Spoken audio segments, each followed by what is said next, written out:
All right, welcome back, casuals, to another review of Spy Family and or breakdown or discussion, whatever you take of it. I don't know, but as we left off at chapter 4. Now we're on chapter 5. It's not as I predicted. We're in the interview phase. It's the one-on-ones and whatnot. And the first introduction we have is basically to this freaking douchebag, Murdoch, and this guy is horrible, man. He is horrible. The first introduction we have to him is basically him berating a little kid, and basically like because he couldn't answer the question. He's like, you applied to the school and you couldn't even answer this simple question. And my thing is like, the kid didn't fucking apply to the school, dude. His parents applied to the school, so why are you berating him like he's to be at fault here? But I guess that is how it is with elitists and people in high places of power. They just look down on anyone beneath them that they perceive to be beneath them and like a social class. But he's gonna get what is coming to him. A little bit foreshadowing here. So we learned a little bit more about Twilight as a spy after that, because like that kid basically got disqualified. You already know he ain't making it to that school.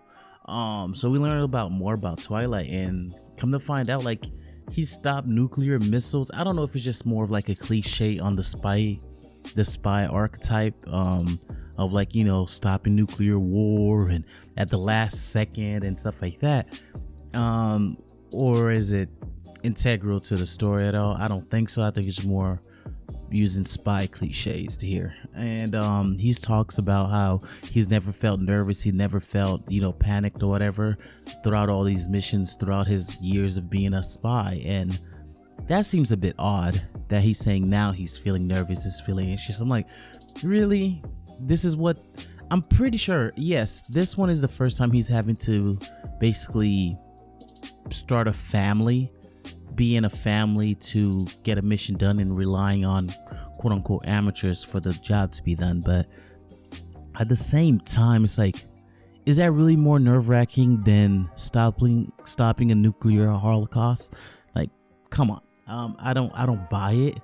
It's just one of those things that authors use to like show tension, and I've never liked that kind of thing, because like, it's unrealistic to me. It does not make sense. If somebody as well seasoned as him, this would not make him nervous. But I guess the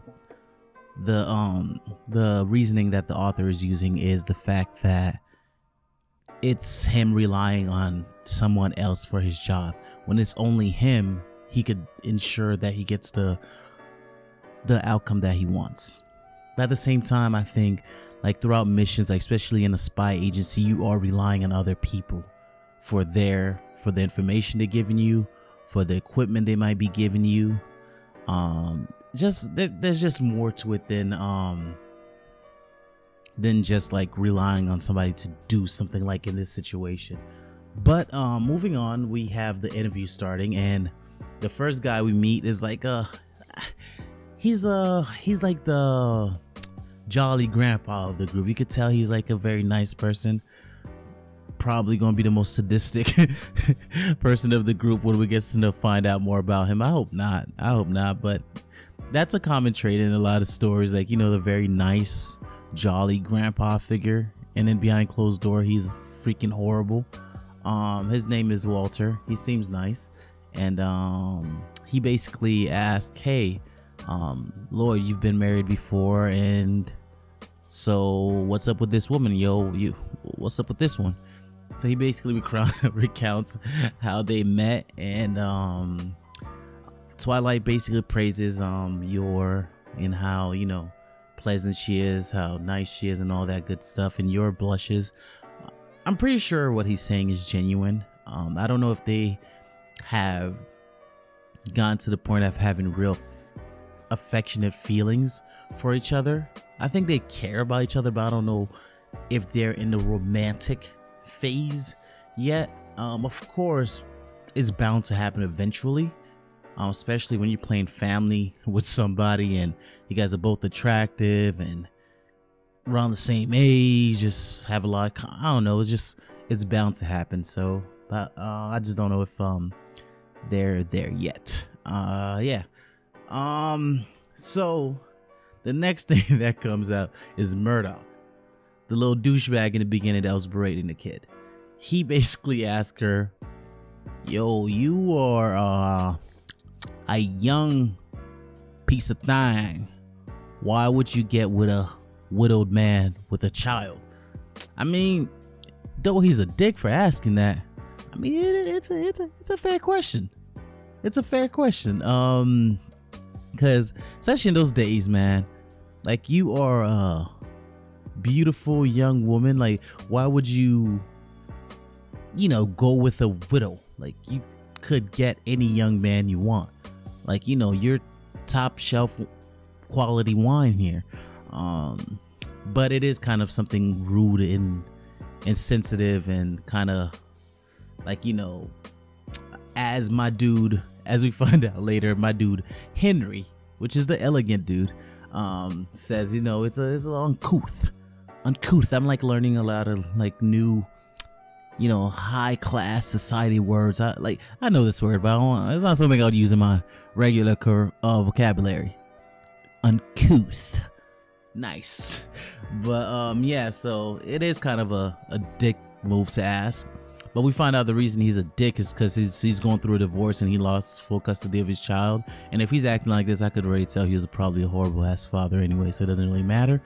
But he's one of those people, like, he's in the personification of Misery Loves Company. So he's going through it. So he's just trying to ruin as many families as he can just because he's going through that shit. It's like, that's pitiful. That is pitiful.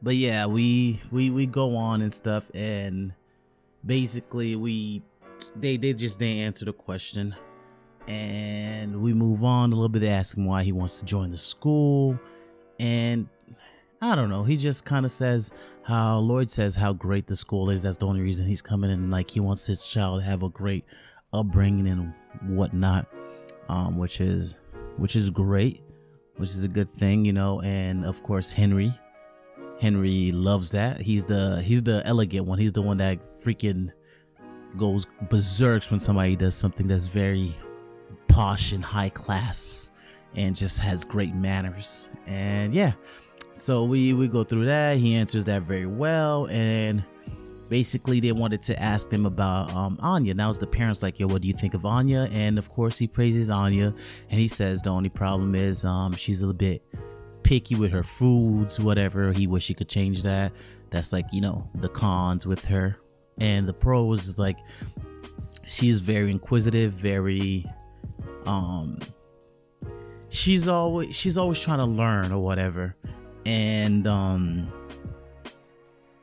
it's like, he says that's a good thing and also a bad thing as well, because sometimes she's a little bit too prying and too curious. Which is true. When somebody, it might come off like that when you could read minds. I don't think she's too curious or whatever. I don't think she's like, maybe, we haven't seen every moment of their lives. And so we move on, and then they ask basically Mrs. Forger, if what kind of foods does she cook at the house for the daughter? And obviously that's a question based on the times, and she's like, I don't really cook. And Murdoch said, what? Fuck you mean you don't cook? And gotta agree with Murdoch. No, I'm just playing. But true, given the times, I would say it would be concerning for like the general public to know that a mother or a wife isn't the main cook in the house. It shows you how different people used to view things, but people usually see women as the nurturing type, and as a nurturer, feeding your family is usually something that they perceived as a womanly duty, and a woman has to do it. Of course, Lloyd defends his quote unquote wife and just like, nah, I cook. Everybody has their strong suit. Like, the house is always spotless. She's just not a cook. And I make sure to cook that. And if she has the time and she's able to, she helps to cook, which is, I think, is the right thing to do. It's a very progressive mindset in that day and age that the manga is taking place in. And I think right now it's commonplace in our society now, at least in America, that, you know, just whoever's best cooking, just cook. Like, you know, women work just as hard as men nowadays. They have 40-hour weeks just like men. So it's like, why do they have to cook? So it doesn't really matter. And Lloyd was getting mad about the questioning, and I can't say that I agree with him completely for getting upset with it. Of course, that's your wife. You don't want you don't want anybody talking bad about her. But at the same time, you're a spy. You should be more well composed. Like, you've been through a lot more than this, and somebody quote unquote bad mouthing your wife, even though at that day and age, yes, it was rude the way that Murdoch proposed the question and just brought it up, but at the end of the day, it's still a reasonable question to ask in that day and age, and for you to be upset, especially when you're a spy and you're so prepared that you're really not prepared, that people would be a little taken aback that your wife does not cook, even though, like, in the last chapter we found out you had three pairs of clothes for your family because you just figured something might go wrong. And then and I just thought about it too, he might have been prepared because it didn't really portray that in the last chapter, but because, like, you know, he got intel on the interview process and stuff like that, so he probably know that there was going to be some kind of thing and his clothes might get dirty, so maybe that's why he was prepared. But coming back to this chapter, it's just kind of like Lloyd seems a little, and we're going to get to that later on, but it just seems like he seems so unprofessional and emotionally driven throughout this chapter when I'm like, you're the best in the world and you can't keep your composure over like little things. Especially it's not even your real, you haven't known this woman for that long. She's not a relative, she's not any, like, she's literally a woman you met in the street. It doesn't mean you can't have human compassion for somebody, and doesn't mean you have to stand for when injustice is happening, but at the same time you have a mission, and it's kind of like, come on, I don't know, seems a little bit weird. Okay, so like we basically move on, and they ask Anya what does she want to be, why does she want to be in the school, and she says because she wants to she was reading. Okay, so Anya, like I said last chapter, I think she is a little not the brightest bulb. She's not the brightest bulb. So she was reading Lloyd's mind, and Lloyd was basically saying how what he wants to do is to get closer to Lloyd and whatever. Not Lloyd, Donovan, like for his mission. And literally, this girl damn near repeats whatever she heard. It's like, yo, calm down. Basically, the way she worded it, Lloyd was able to straighten it out, and is saying like, you know, she wants to get close to the boss because, you know, she's just trying to learn and basically have a mentorship or something, mentorship from them, and to become a great person and leader in her life. And of course, Henry Henderson over here, he's just astonished about the drive that this little girl has and the basically her goals in life. He's all about, you know, the elegance of it all. So they ask him, what do you know what your daddy does?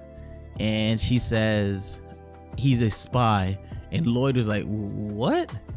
And then she kind of changes. She's like, oh shit, I fucked up.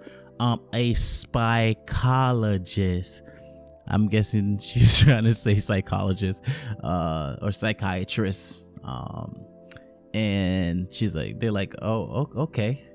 And they ask him, how would you rate your parents? She's like, you know, give them a perfect 10. And it's like a teary moment because she's like, they're both great, whatever. And I will say, for all my feminists out there, be mad, all right? Because they didn't even ask her what her mommy does. Like, her mommy can't be a strong, independent black woman that don't need no man.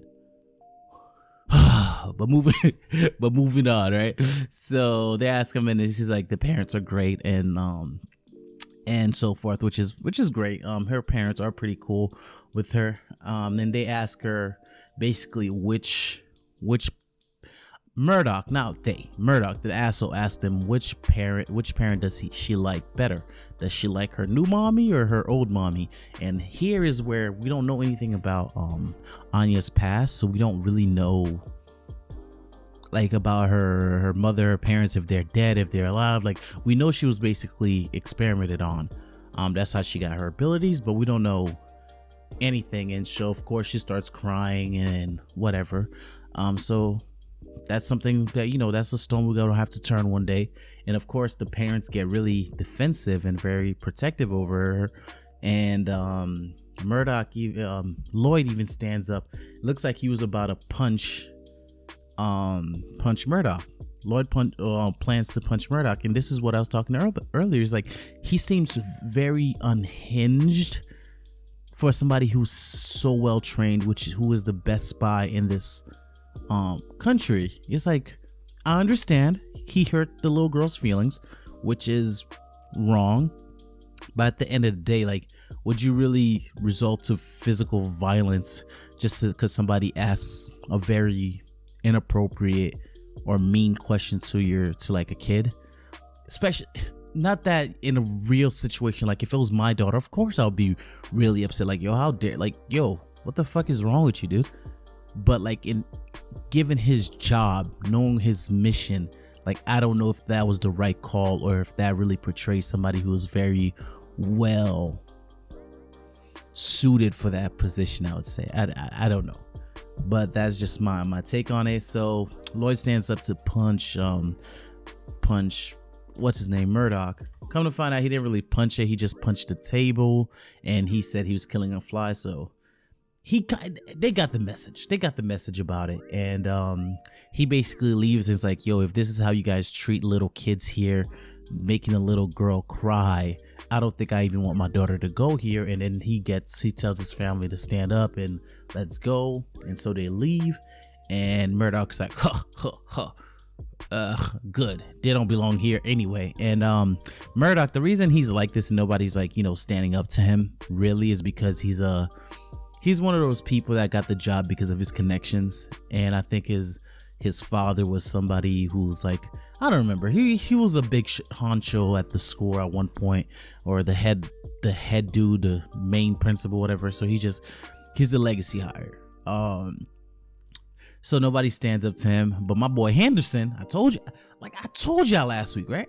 Not last week, it probably was yesterday. I told y'all that I'm gonna like this dude Henderson. I like his file, and he just like sock boppers straight to fucking Murdoch's face. Like, yo, you kind of an asshole. Like, how dare you, kind of shit. You're like a fucking swine.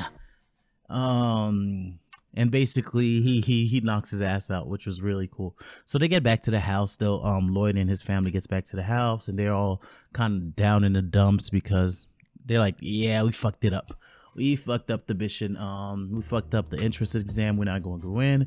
So they just decided to wallow in their sorrows. And Yor gets them some tea. Look at her cooking. Not really, but gets him some tea to calm down. And of course, Anya's a bit sad because she realized, like, if she doesn't get placed in that school, the family's going to break up. And I think that would really happen. So I understand where she's coming from. But they're like, we can't do anything about it. We just gotta wait. So they start drinking, having a good time. And then the family picture falls down. A framed family picture and on the wall falls down. And I guess kind of symbolizes that their family is going to break apart. It's falling apart. It's shattering. Which obviously that's not the case. It's not going to happen. I think everything's going to work out. They're going to get admitted to school. And yeah, that's about it. That's the end of the chapter. I think that's the whole end of the volume, to be honest. And now what we're waiting for is next chapter. What do I think is going to happen? So let's go on a review. The rating I'm going to give this chapter and what I think is coming up on the next chapters. So rating wise, I think I would give this a solid. I like this chapter a little bit more than last chapters, and I gave last chapter a 7, so I'll give this a little 7.58.